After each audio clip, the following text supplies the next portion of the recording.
Hello everyone, my name is Karol Rutkowski. I'm a PhD student at the Center for Law and Economics at ETH Zurich, and I am very happy to be here today with Professor Mitu Gulati.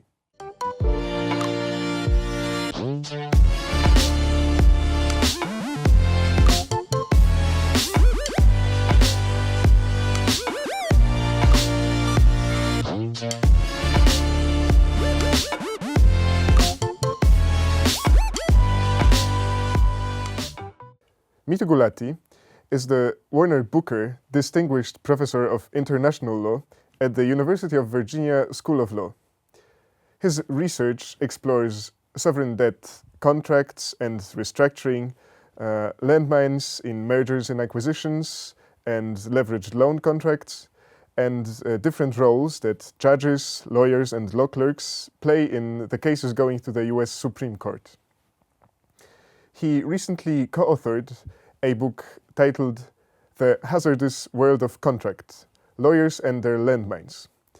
And it's the 13th chapter of this book, Swiss cheese contracts, that we are going to talk about today. Welcome, Mitu. Thank you so much. That was such a kind introduction. I'm so delighted to be here and to be talking to you. Thanks a lot. We're very happy to have you here, so great. Okay, so before we discuss the chapter itself, can you give us some background and tell us a bit about the book and how do the LMTs fit into the whole framework? Of course, I'm absolutely delighted and thrilled to be here and to be talking about my new work. Is work with to my dear friends Bob Scott and Stephen Choi, and is really it's a book about standard form or boilerplate contracts. The kinds of contracts that we sign every day, or most of us just click on YouTube or Netflix, or you just go bungee jumping and you sign something, and we don't really think a lot about it. So we have managed to write a whole book about these things that people don't really think about. And I was telling my wife, really boasting to her, that I was so important that I had been invited to Switzerland to come and talk for 2 days about boilerplate contracts. And she looked at me and she said, "How much did you have to pay them to listen to you?" So that deflated me a little bit. But I'm delighted to tell you more about it. So the theory that we teach students, and I teach contracts to students, as does Bob and Steve, my co-authors. And when we teach students about boilerplate contracts, we use sort of economic models of contracting. And these economic models of contracting assume that standard form contracts, because they have been used so many times, they're repeated, and particularly when they are involved in multi-billion-dollar transactions, such as a government borrowing, $10 billion on the international debt markets, or the merger between two big companies, one in Switzerland and one in the United States. The assumption is that the boilerplate is perfect, that over the years, there are no gaps in the contracts, and all the words say exactly what they are supposed to say. Our book is all about how that is not true. How, if you take your magnifying glass and actually read these contracts, they are full of landmines. And we use the word landmines because our view is that there are words there that clever, sneaky lawyers can use in a way that explodes the contract in a fashion that could cost a lot of money. So that's our claim, and that's what we write 14 chapters on. And you have decided to ask about the 13th of the 14 chapters. Now, can we talk a bit more about the chapter? Could you quickly summarize it? And could you also touch on the very important issue, why Swiss cheese contracts? The chapter 13 that you asked me to talk about leveraged loan transactions, is about a world of finance that really opened up around the financial crisis of 2008-2010. Now, you are probably too young to remember the financial crisis, but I lived through it, and it really caused a lot of mayhem in the global markets, but particularly in the United States, where the mortgage loan market disintegrated. Now, what happened when the mortgage loan market disintegrated, particularly because the big banks around the world held a lot of these mortgages, sort of mortgages in packages of loans, was that the central banks around the world decided that we no longer want banks to hold these kinds of risky assets. So regulations were put in place on the banks so that they don't hold these kinds of risky assets, and instead the market shifted to what is called private credit or collateralized loan obligations. So in the mid-2000s, this was a small market. Right? Private lending was really quite small, and in particular what is called the syndicated loan market was about $500 billion in total value around the world. Now, syndicated loan just means a bunch of banks get together and they make a loan. So it could be 10 banks, 2 Swiss banks, 3 British banks, a few German banks, and a few American banks. They get together, collaborate in a loan, and lend to a company. And they combine so as to diversify the risk. So once you told banks they can no longer be in this business, you had private firms enter the business and start lending. And this market exploded. It was $500 billion in 2008, 2010. It is now close to $7 trillion of a market. One of the largest markets in the world and very understudied. So what our chapter, this particular chapter is about the contracts used in this new market and how they are full of holes that lawyers are exploiting on either side. And this is a phenomenon that we have really never seen to this extent ever before. So it's our second to last chapter, in some ways the most exciting chapter in terms of the research that we did. Thanks a lot for the whole summary. Could you tell us now a bit more about you already touched on this, but can you tell us a bit more about the evolution of the liability management transactions, and how does the situation look like right now, and how did we get here? So very good question. So let me talk a little bit more about the evolution, because I think it explains the story of how we reached the current situation. So you had the global financial crisis in 2008, 2009. That was the birth of this market. And then things were actually quite good after the global financial crisis. The global markets recovered, and this leveraged loan market starts growing from 500 billion to a few trillion. It becomes, people make a lot of money. It's going along fabulously. And then we have our next crisis. And the next crisis is around 2020. And that is the COVID crisis. So we really have a wonderful decade of growth and everybody doing very well. COVID hits, and all of a sudden people stop going to the market. So nobody's going to buy clothes, or nobody's going to buy chocolates at the store, and nobody's going to the mall. So all of these companies that sell products in stores, they hit financial trouble. And they have borrowed a lot of money on through these loans, And so question is what to do. So the owners of the companies don't want to declare bankruptcy. Yes.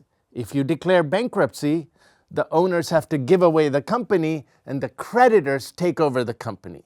So the owners say, we have a good company, but it's only because of COVID that customers are not coming. So what do we do? And so the owners, these are called private equity firms. These are these new creatures that have emerged over the last few decades. Very aggressive, high risk-taking firms. And so their lawyers begin to devise techniques to stop the company from going into bankruptcy, to extract value from the creditors in order to keep themselves out of bankruptcy. So initially in 2020 is the first big liability management transaction. And that transaction, the Financial Times called it creditor on creditor violence. In fact, I think that was the headline in the Financial Times article. Because it was one set of creditors collaborating with the private equity to extract money from another set of creditors in order to keep out of bankruptcy. So it was considered quite scandalous.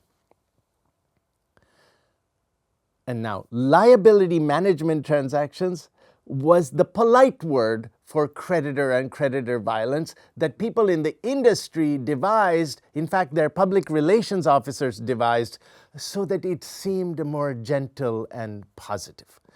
But what happened was this first transaction happens and the market is horrified. They think it's scandalous, it's terrible, it should be stopped.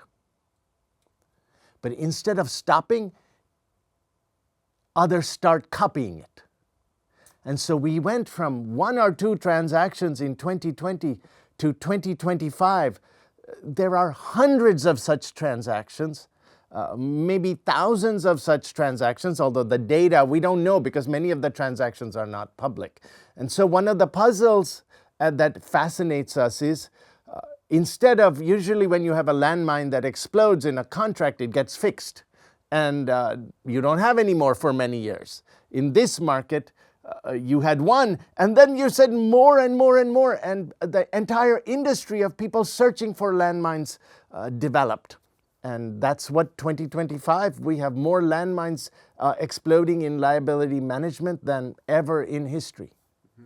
Okay, but then cannot the other party use some contractual tools to defend themselves too? You call the tools blockers in your paper. Cannot they make the whole situation more efficient? Yeah, so, well, efficiency is a different question. But let's talk about blockers. You asked an extremely good question. So let's go back to 2020 to the biggest of these transactions. Right? It was a mattress company. I think Serta Simmons may be the biggest mattress company in the world. And whatever reason, in COVID, people are not buying enough mattresses. I think actually that people stopped buying expensive. Counterintuitive, but people stopped buying mattresses before COVID, so there was declining. But COVID made things worse for this big mattress company. And so the big mattress company, their private equity owners, extract some value. Now the creditors get very upset.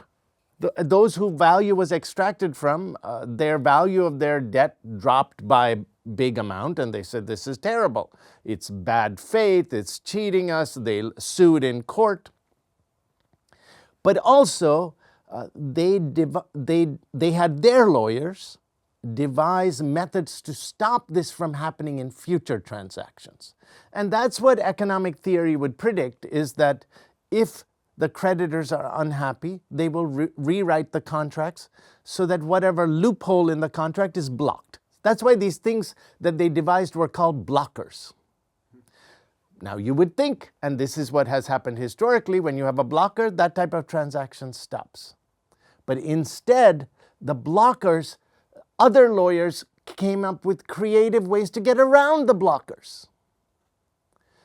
And more creative ways, so every time you would have a blocker, it would be unblocked. and you would have one blocker, and then you would have 4 new liability management transactions, and then you would have another blocker, and you would have 15 more liability management transactions. And this was so blockers just didn't block. And people in the industry begin calling these Swiss cheese contracts. But there was also another wonderful word that I learned from the people in this industry. Is called whack-a-mole. Have you heard of whack-a-mole? Yeah, from reading your paper, so maybe not heard. Apparently, I didn't know what whack-a-mole was. Apparently, it is a game. I looked it up online. It's sort of like Japanese and Korean video games, but it's that of sort of you whack this mole that comes out of the ground, and then the mole goes and opens another hole in the ground, and then you whack that and it opens another hole, and apparently it's very popular in Korean video games. And lawyers in the United States call this the Swiss cheese contracts or whack-a-mole. And they think it's great fun. Lawyers are finally having fun. Throughout the chapter and the whole book in general, you cite many interviews with practitioners, and it looks like a very valuable source of information. So can you tell us a bit more about that? How hard is it to get practitioners to talk about this? And why are you so interested about the insiders' views on these things? So when we started the research, my co-authors and I think we think of ourselves as fairly conventional, maybe even conservative in terms of our methodology and how we think about contracts. But we were puzzled by what we saw. So theory tells us that if there is a landmine or a loophole and somebody exploits it in a way in which seems unfair to the other side, it will be stopped. So you could exploit it once, but then it's stopped. But instead, we were seeing that it was exploited once and it was stopped, and then it multiplied. And we didn't understand it. Our theory didn't explain it. And so we didn't know what to do. And it's not very satisfying to say we don't understand. So we decided, let's go and talk to people in the market. That's all we can do. We had collected empirical data on what happened, but we didn't understand why it happened. And our existing theories didn't explain why it happened. And our only choice was to talk to people. Now, our initial goal was we will talk to maybe 20 people. In fact, I have a research memo that I wrote to my co-author saying, all we have to do is talk to 20 people and then we can stop. We have now talked to over 60 of the leading experts in this industry, and we are still talking to them. I have an interview scheduled for tomorrow afternoon. And because the story is so much more interesting than what we had thought, and we learned these new words like whack-a-mole and Swiss cheese contracts.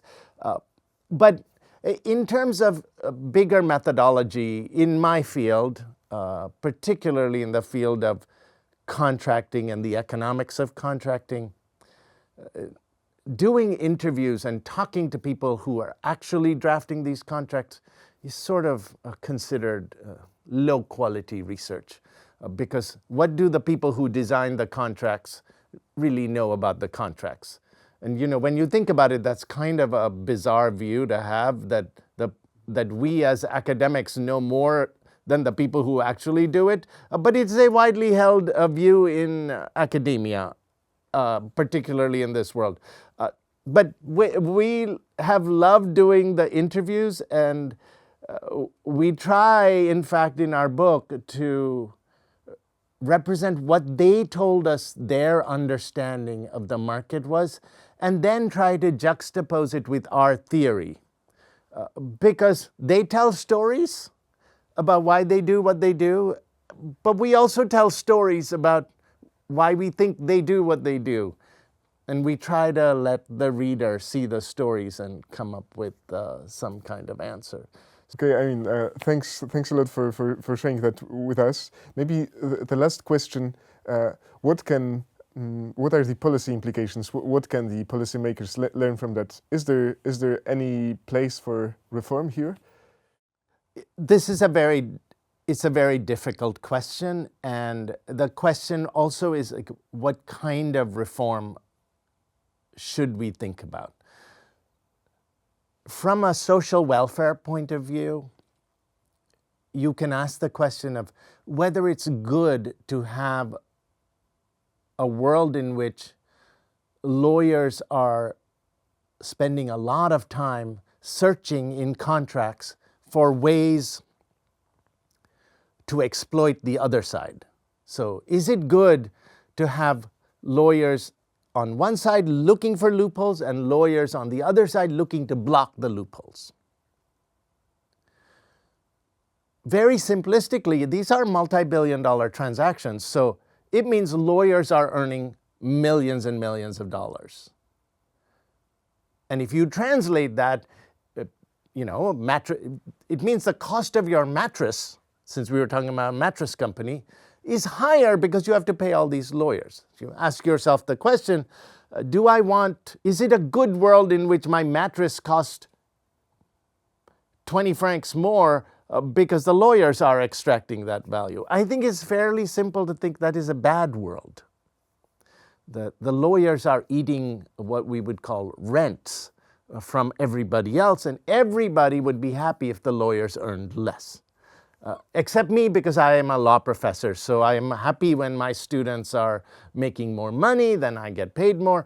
But even I would concede that is a bad world. Now, I still haven't answered your question as to what do we do?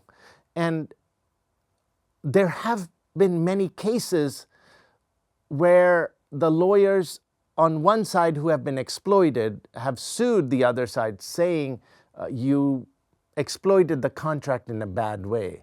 The problem is that legal doctrine doesn't really have any good tools to figure out whether or not something is really a loophole or it was intended. And so you can bring claims for what is called bad faith, but courts are very reluctant to grant remedies. And so usually the remedy we think is one that comes from the markets, which is that parties will design ways to block bad behavior, which are the blockers. But in this world, the blockers have not worked, at least as of 2025. And so courts don't know how to fix it, and the parties themselves can't fix it, and the regulators are just very reluctant to interfere. So all of that is to say, I, as an academic studying this, don't think I have the magic solution to this, but I don't think anybody else has come up with a magic solution, but I don't think it is a good state of the world or an equilibrium state of the world. So that is not, I did not answer your question. I just repeated your question with a lot more words. Thanks a lot again, Mitu, for being with us today. And we're looking forward to the future work in this field.